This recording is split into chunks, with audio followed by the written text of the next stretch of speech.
Audio, video, radio, let's go.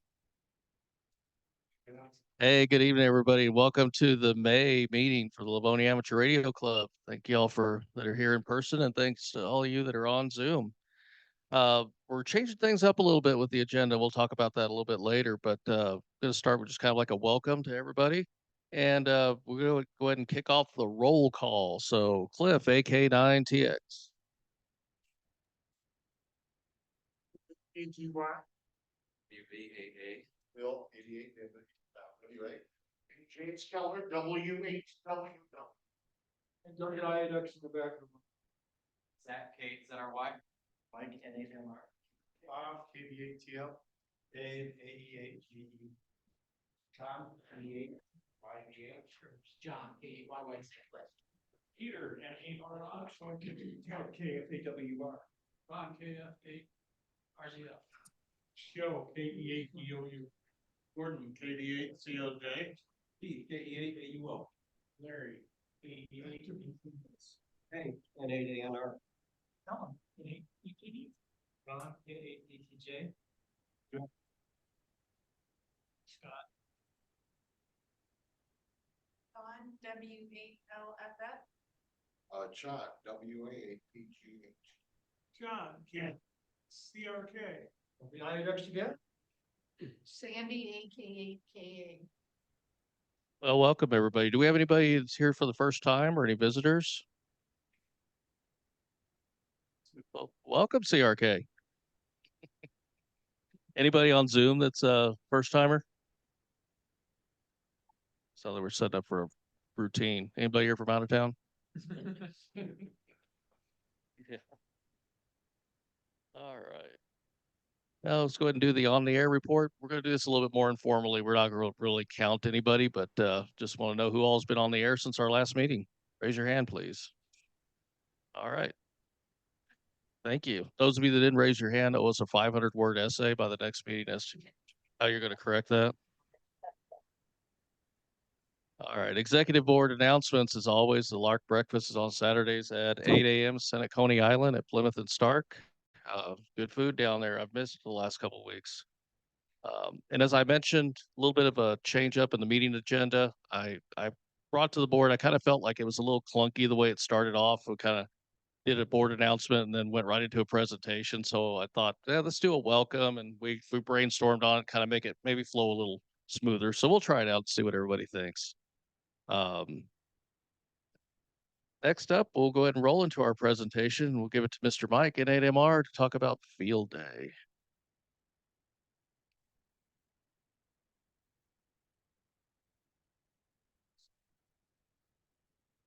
Okay, let's start off with how many people have not been to Field Day? All right.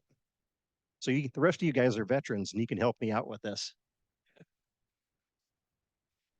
All right. This is Field Day is usually, well, let's run through the PowerPoint. Field Day was started back in the 1930s to test ham radio operators' preparedness for emergencies.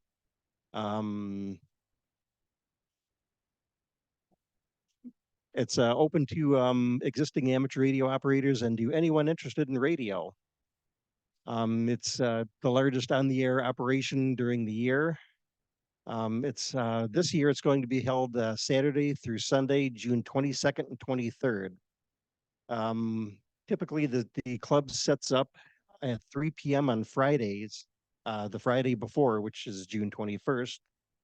And we come back the next day right around 10 o'clock, 11 o'clock or so, and then we start setting up radios and other things like that. The reason for the Friday setup is so that we can set up antennas and we know whether or not they're actually going to survive the Field Day event. You don't want to discover that right in the middle of it. So it gives us some more time on Saturday to just sort of relax and set up the radios and make sure everything's working properly. Uh, Operating actually starts at 2 o'clock p.m. on Saturday and ends at 2 o'clock p.m. Sunday. It continues continuously through the night. People are operating. A lot of activity at night, especially on the lower bands. And teardown begins directly after field day, which is 2 o'clock p.m. on Sunday, and it lasts about half an hour, no less than an hour. You're right, that's right. Unless it's raining really hard.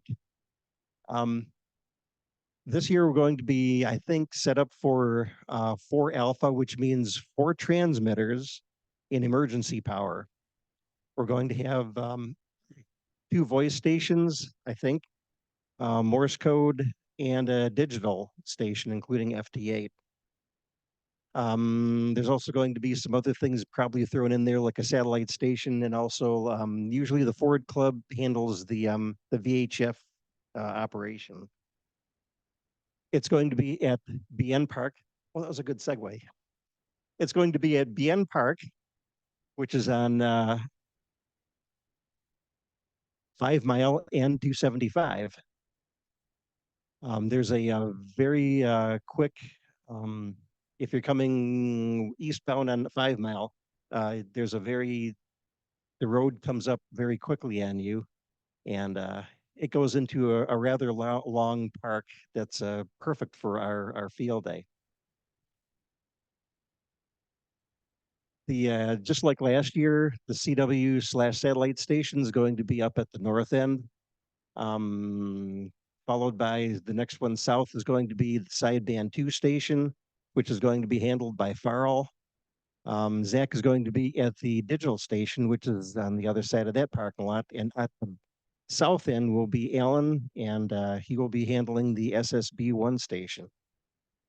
For the last 3 things that you guys have put my call on, you've done it wrong. It's N8 BTU. Yeah, and the stuff for Michigan QSO was N8 NTU. And it's like, It makes you feel any better, my call's wrong too. I don't see your head. Yeah. That's right. Well, I don't want to pass blame off, but I got this actually from the Farrell Club. I just sort of, Shots fired. okay. I think these other slides don't include call signs. Other amenities, at the end of the parking lot of where our station's located, there are 2 porta potties, several garbage cans supplied by the city, and there's also a pavilion which has a metal roof on it. We're not allowed to operate from there, but we are allowed to just sort of casually use it, and yeah, just probably for rain shelter. Yeah, that's where we held our LARC in the park. KUNS is going to be the main call sign, which is ours.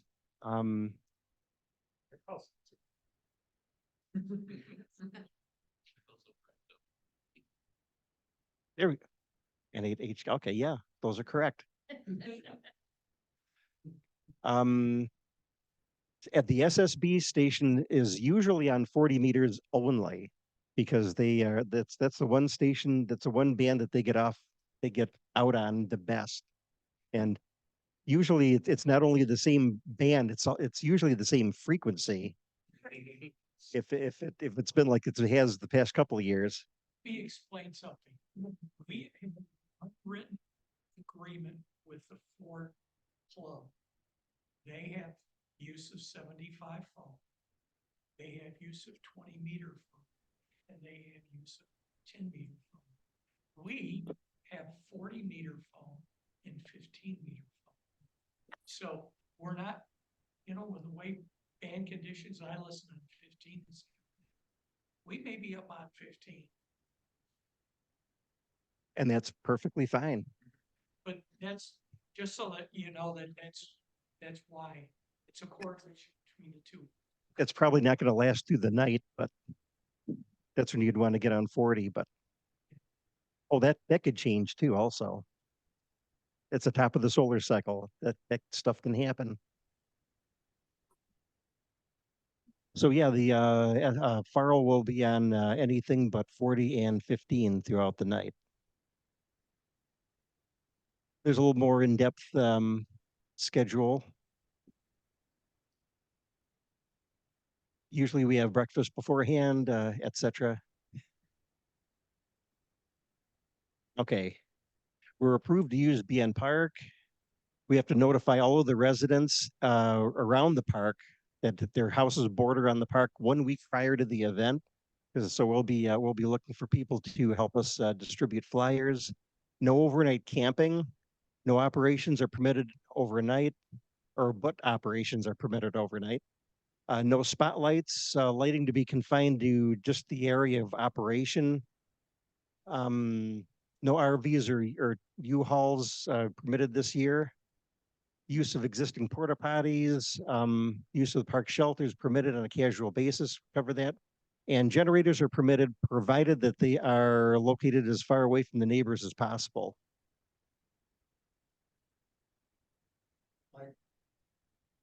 You know, you could take, wooden skids and cluster them around the generators. It kills the noise quite well. Well, if you walk about 20 feet away from these things, you're not going to hear them. They're the Honda generators, and they are very quiet. Right. Propagation, as it says over here, is predicted to be pretty good and close to the top of the solar cycle, which is probably going to be next year sometime. So we're expecting good band conditions, especially on the higher bands.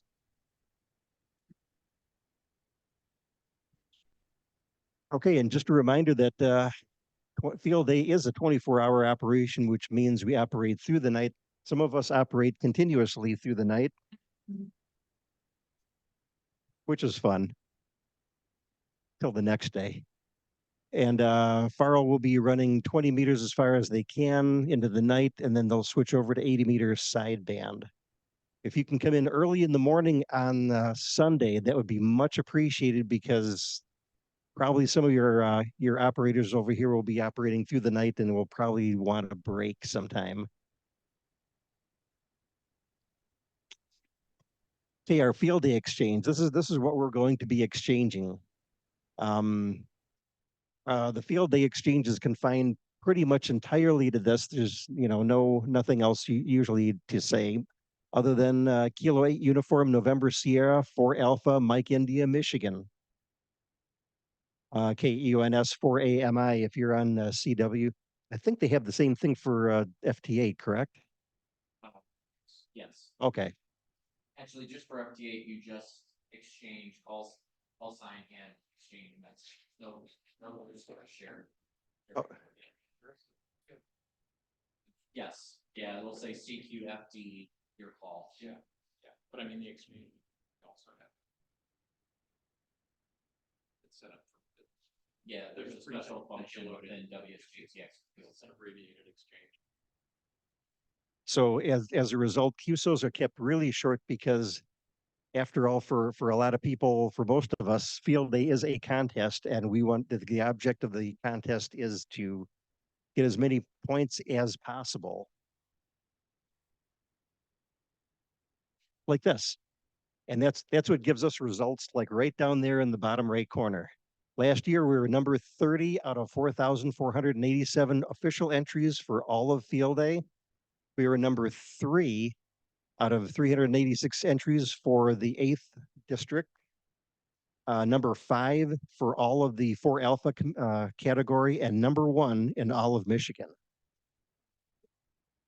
So quick look over for the bands. There was actually a solar flare last night, last year, that sort of messed with us a little bit. So our score is a little bit down from what it was the year before. However, if nothing like that happens this year, then You have no control over that. You only report that. so it was you. Shoot, listen.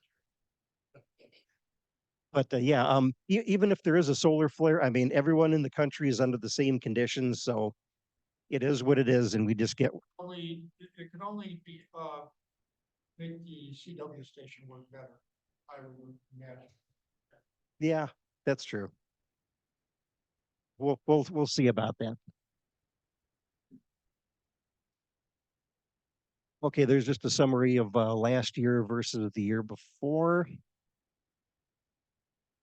This is the interesting part about last year. Uh, Instead of having a tent, Farrell brought an electric e-transit cargo van, and they operated their entire station from the battery in that vehicle With air conditioning. with the air conditioning operating continuously.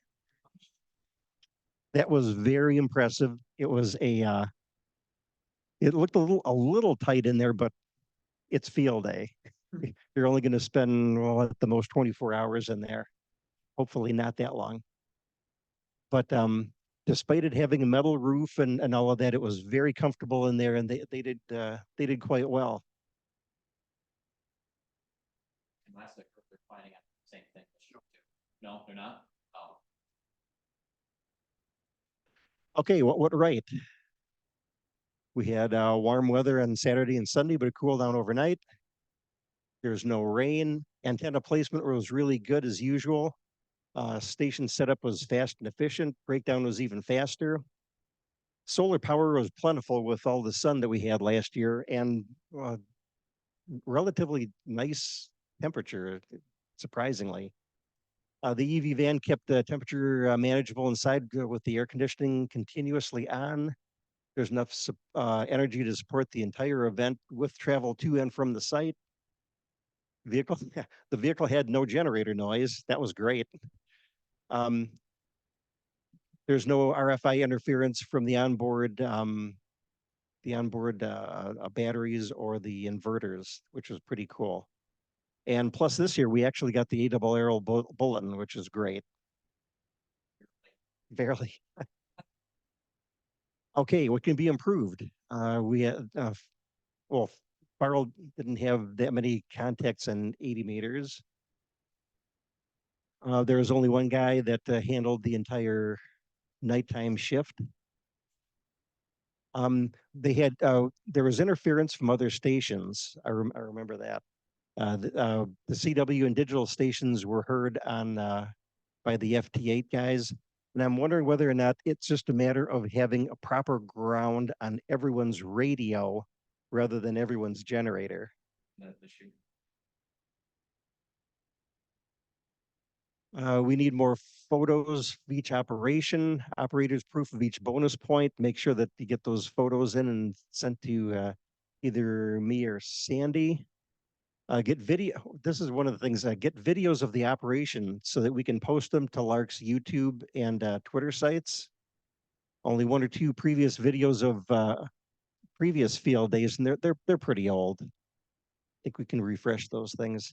Need to make sure also our participants and visitors sign the logs, and if they are a member of a served agency or if they are have an elected position like the mayor or someone from a city council, make sure that they state what their position is, because that's another thing that we sort of fumbled a couple of times throughout the years. So that's pretty important there.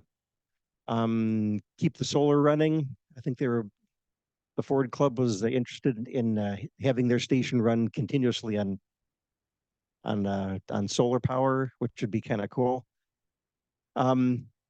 Remember that each operator, when you do a shift change at the station, make sure that you switch the operator call sign for N3 FJP's log.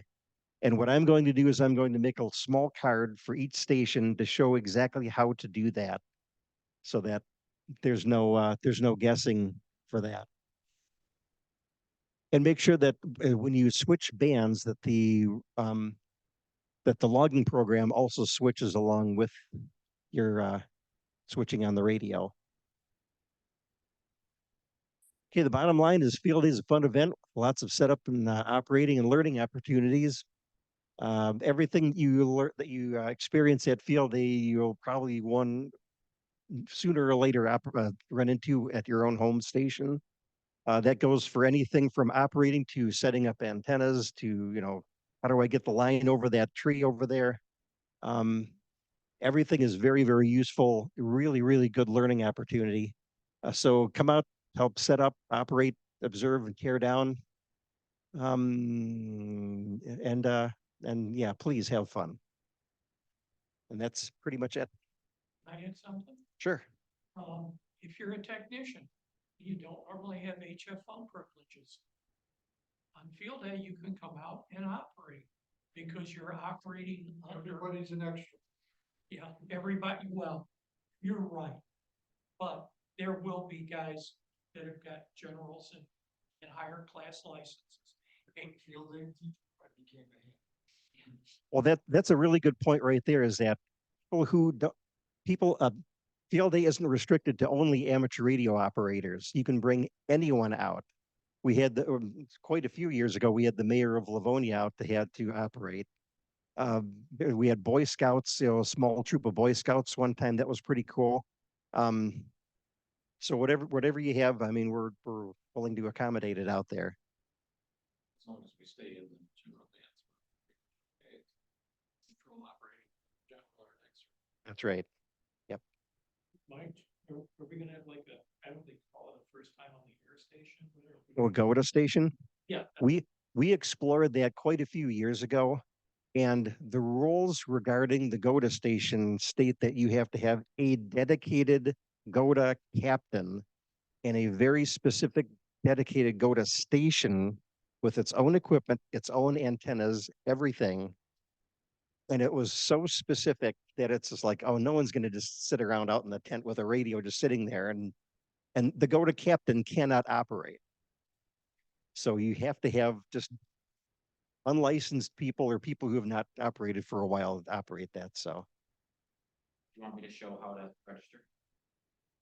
yeah.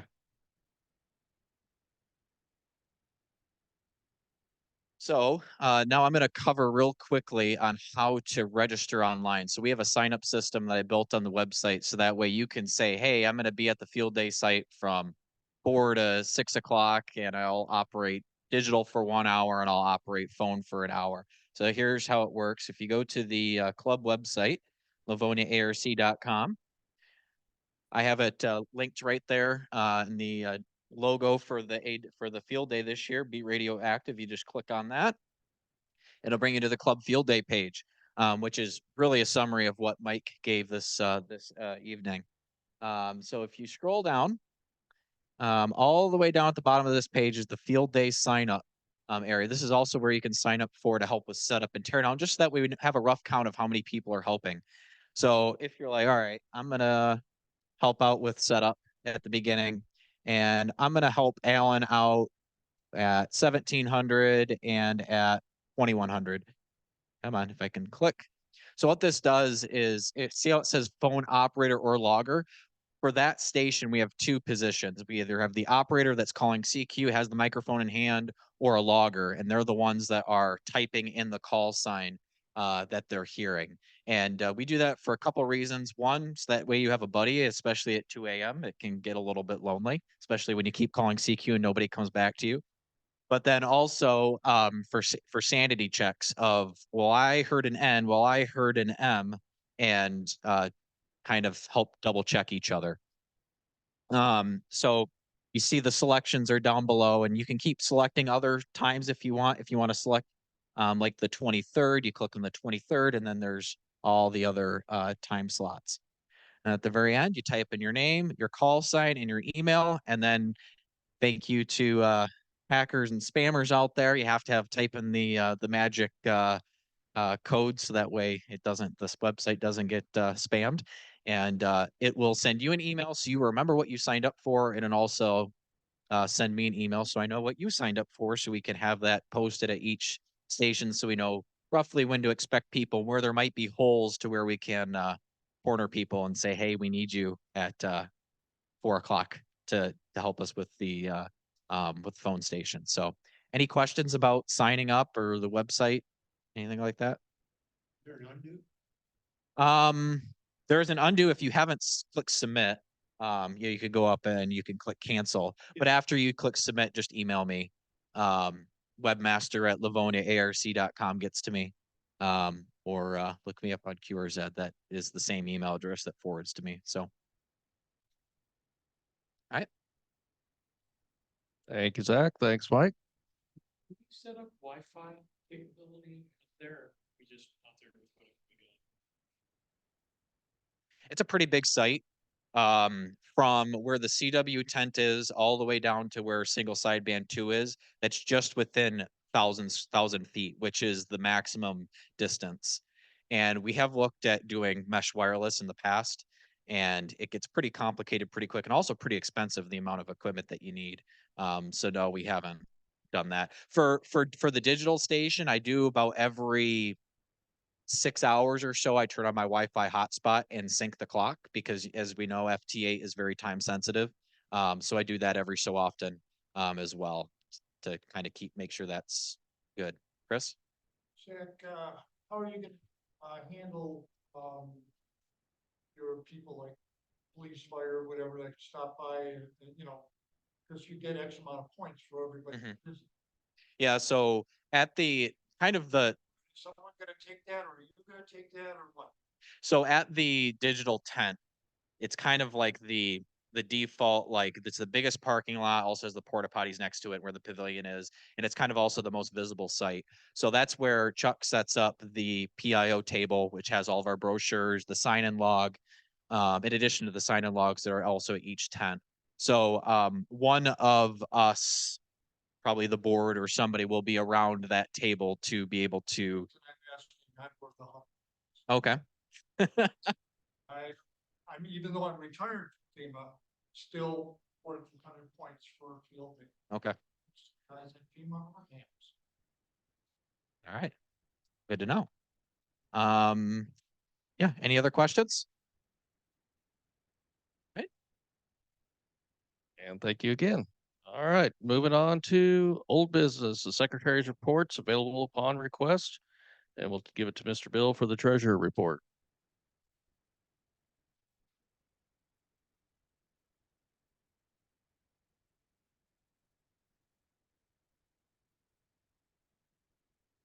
At the end of the last meeting, we had $11,292.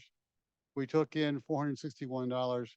Of that, 430 of it was equipment sale of our old FT 450 and one membership. Expenses, we paid $950 for the next year for storage. That's gone up this year by $10 a month, but we only pay for 10 months. So our ending balance as of last night was $10,802. Any questions? Thank you, sir.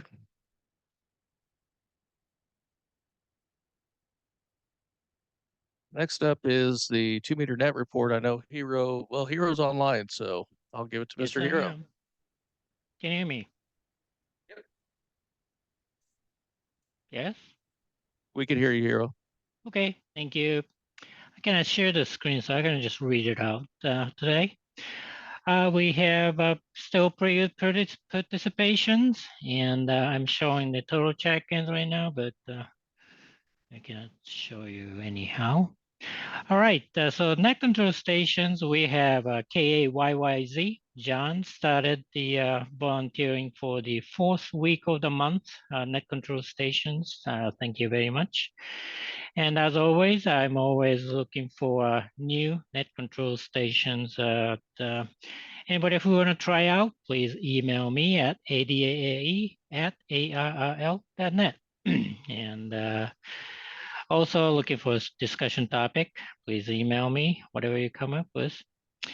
KUNS-R echo link on a 2-meter, LARC 2-meter repeater online.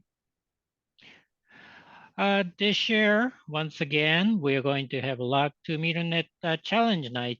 This will be on August 15th, 2024. Is that correct, Sandy? That's correct. Thank you. And as most of you probably know, that it started in June of 2020 during the COVID shutdown by Sandy. And we'll basically try to get as many check-in as possible during the Thursday 8 p.m. Weekly LARC 2-meter net. And just some way to have fun. You have to check in with a voice through LARC 2-meter repeaters. That means RF or Echolink. Echolink is allowed. And we are also once again offering a raffle prize this year. Sandy, can you give us a little detail? Okay, as you know, we're doing it. Last year we had 42 check-ins. So this year I actually got the club to put in a few extra dollars for prizes.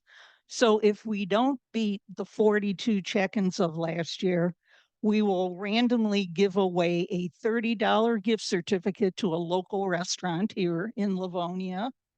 But if we get 43 or more, we will give out two $30 gift certificates to local restaurants, plus a $50 gift certificate to, as I always forget, DX Engineering.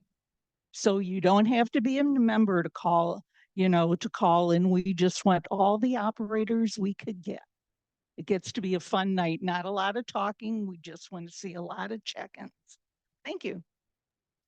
Thank you, Sandy. And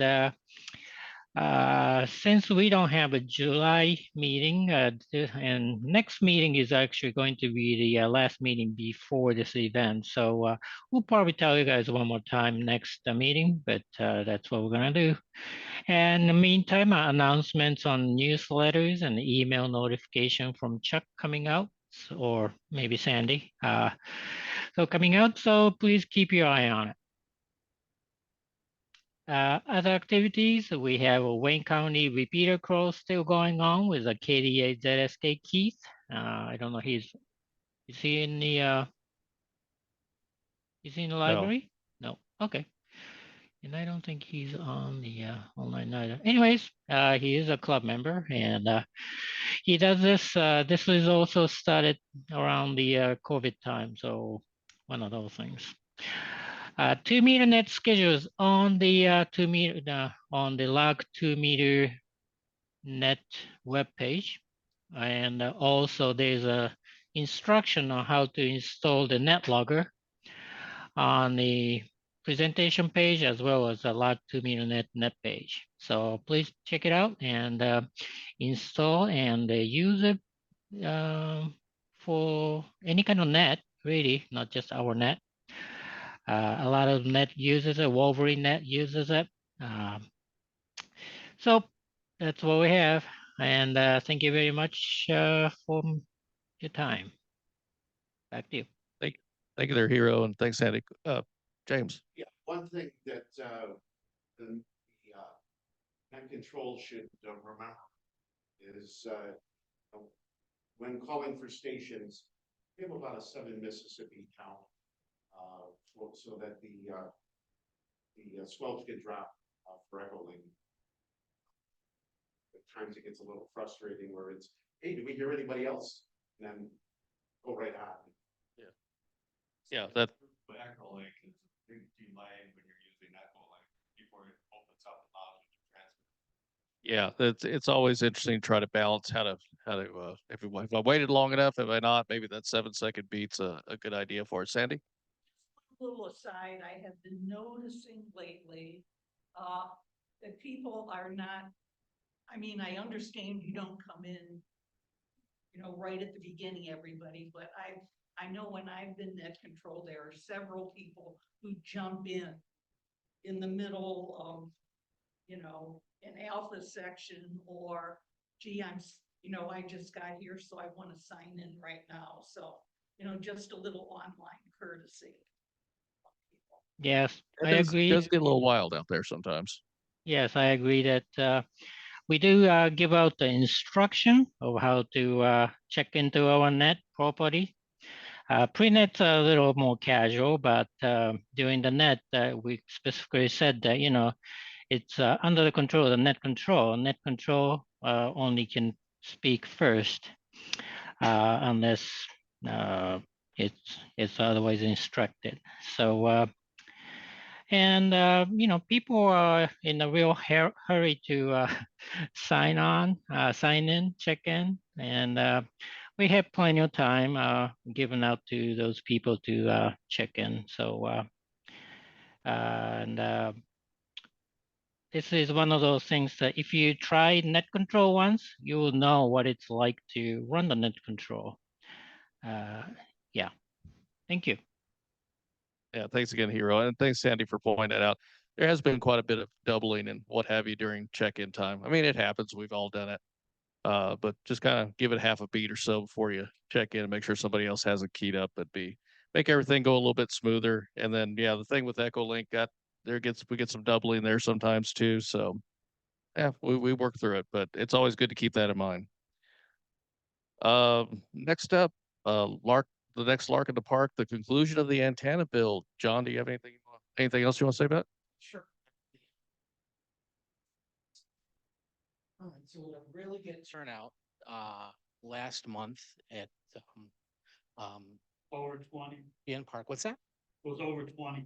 Yeah, it was a very, very good turnout. I think we had 9 people that were building 9-to-1 ununs for an NFED random wire antenna. And we had 2, I think you were helping 2 people that were building 49-to-1 ununs for an NFED half wave. People mostly got them completed. In fact, we have a little show and tell. Do you have the one that Keith built? Keith built a wonderful unun. I mean, yeah, you can take a look at it after the meeting. It's not too late if somebody wants to build one. Talk to me. I'll have to order some components. It's a little tricky doing that kind of work out in the field. We made it work, but it really probably is a better suited project for the yeah. So on June 8th, it'll be the part 3 of this antenna building exercise. We'll be cutting wire and tuning and getting antennas on the air and making sure that everything works. Moving forward, the feedback was really good. Everybody really enjoyed having, some sort of a hands-on exercise. So I think we're looking for something to do in the winter when we're inside and have access to like AC power.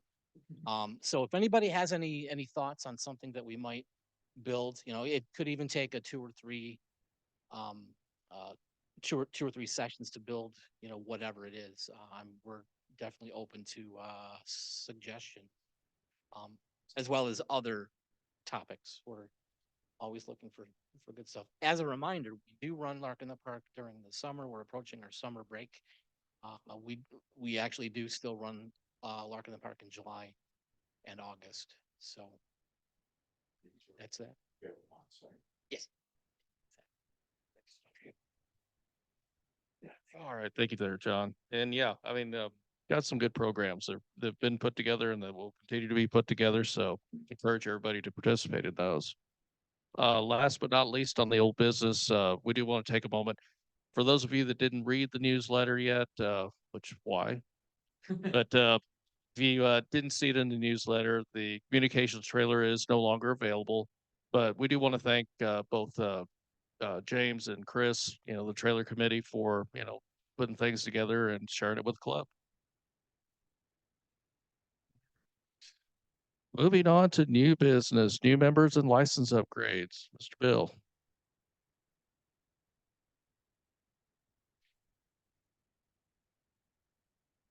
Well, we had 2 former members, Chris Moran, Whiskey 8, Charlie Fox Mike, and Tyler Berta, Kilo 8, Delta Tango Bravo, who were both members back in 2020, and they've reapplied and been approved for membership.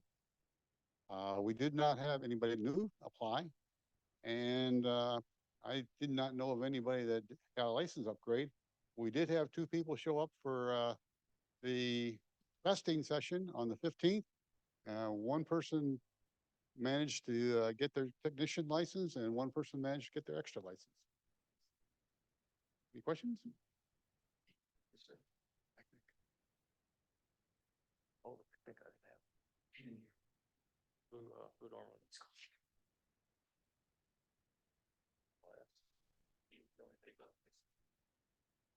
Oh, I can talk about it. Hold on. Thank you. So we pre-COVID, the LARC did a summer picnic. It used to be called the Hot Dog and Corn Roast. And so last year during COVID, it obviously got paused for obvious reasons. But last year, kind of restarted it back up to do just a kind of informal picnic at one of the Livonia parks. So haven't nailed down a date yet, but it'll be probably a Saturday or a Sunday in August, and it will be at one of the local Livonia parks at one of the pavilions. So last year, the club paid for hot dogs, buns, and refreshments, and then if you come and register, you bring a dish to pass.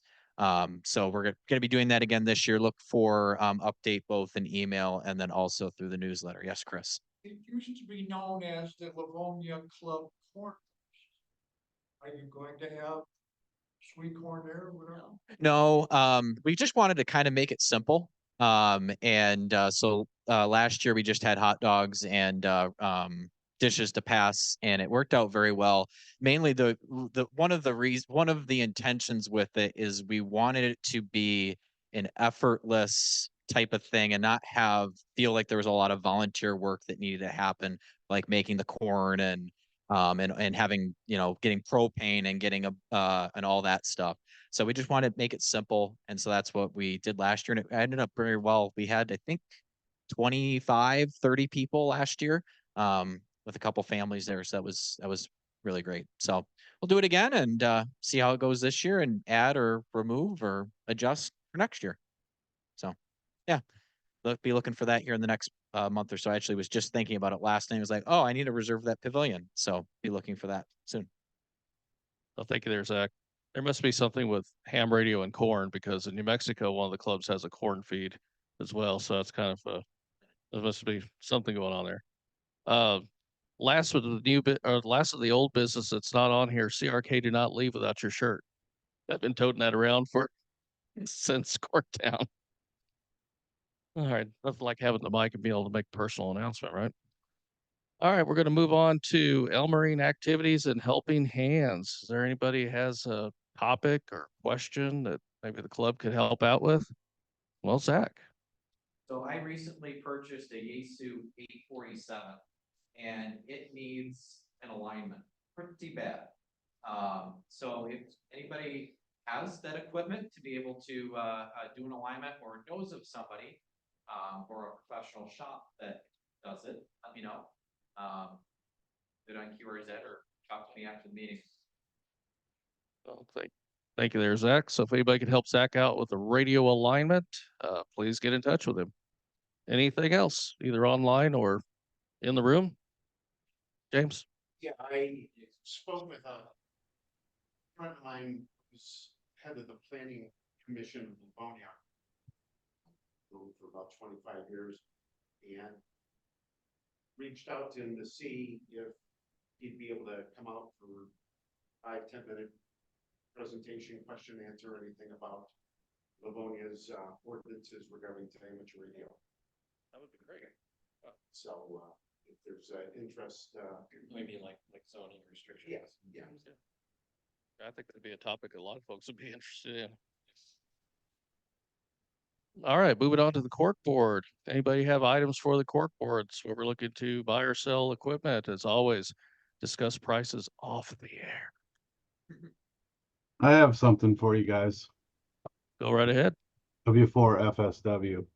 Back in November, I don't know if anybody remembers a gentleman named George Spears of Canton, WA8WMS. He passed away, and I'm helping his brother liquidate all his ham radio gear.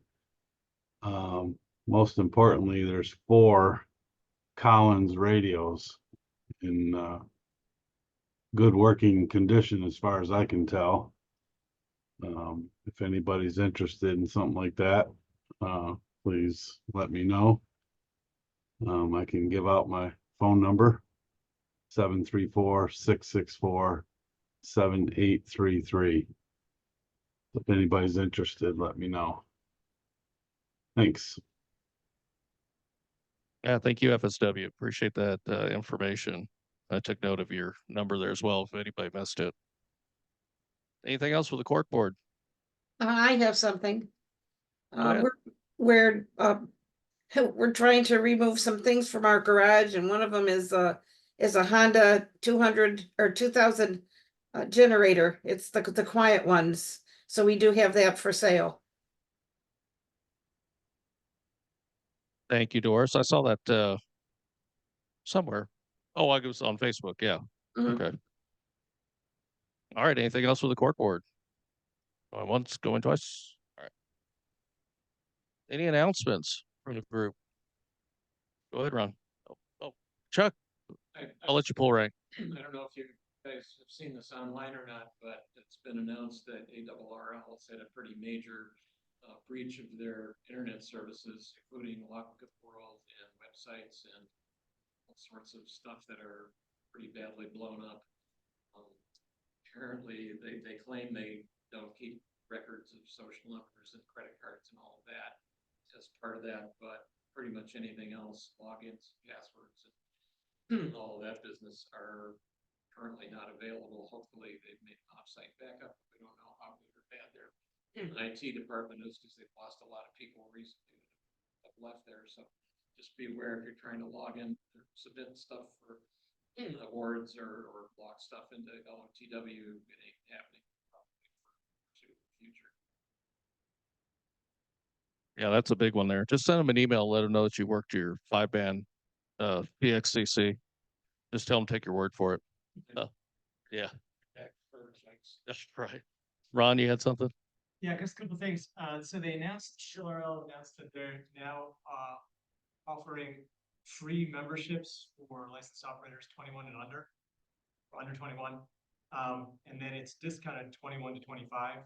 So if you know anybody in that category, please have them. They can now go to the website and sign up for free or discounted memberships. So it's a great opportunity. Also, I went all the way to Dayton and sat down at a picnic table and ran into the officers of the South Lyon Radio Club. They announced, they asked me to announce a couple things. First of all, they are going to be, they're involved in the Michigan Parks on the Air meetup, which is happening on June 8th at the Sleepy Hollow State Park. They're going to be doing an activation over there. I guess people are going to camp out and do CODA. So that's happening. And also they're also doing field day, and I think they're going to be at the Brighton Recreation area. And lastly, one thing he mentioned to me is that they've said they've had good success in getting more people into their club. They've started offering free memberships for anybody who tests and passes their technician exam 1 year after they pass their exam. So something to consider. That's all. Thanks. Yeah, thank you, Ron. Good stuff there. In regards to the Michigan CODA meetup, Sean and I will at least be there. Just unfortunate it overlaps our LARC park, so you got to choose. I'll be in campsite number 19, I think. I'll be there to invade you all. Or a little bit at least. All right, any other announcements? Either on here or on the Zoom? No takers. All right. Couple more announcements here. Next board meeting is on June 10th. Our next general meeting is on June 24th. We've got a VE session July the 10th at the Livonia Police Department. Of course, pre-registration is required on that. You get a hold of N8MR on that. Of course, our LARC 2-meter net Thursdays at 8 p.m. So you got 4 to 5 chances every month to get on the air. So there should be any hands. At least you have that. And that's at 8 p.m. on the 145.35 CADE UNS repeater with a 100 hertz PL tone, and of course also on Echo Link at KUNS-R. And as always, keep an eye on our website for any upcoming club activities. With that, that's the bottom of our agenda. Anybody else have anything? Now, when is the police station is for transmitting, or you say a club meeting is going to be? The LARC VE session, so testing. So license upgrades or anything like that's what we do. Well, not the only thing we do here, but that's one of the things we do there. If you haven't signed the attendance sheet, please sign the attendance sheet. And Alan, is that your radio that you've got, or has somebody already claimed that? Someone has claimed. Okay, I just wanted to put that out there. I claimed it. Oh, okay, hey, okay, congratulations on your new on your new used ICOM. Hey, as long if it works, it works. Let's see. If it close enough works, it close enough works. All right, with that, Mr. Secretary, we'll shut this thing down at 7:50 p.m. Thank you, everybody. Anybody need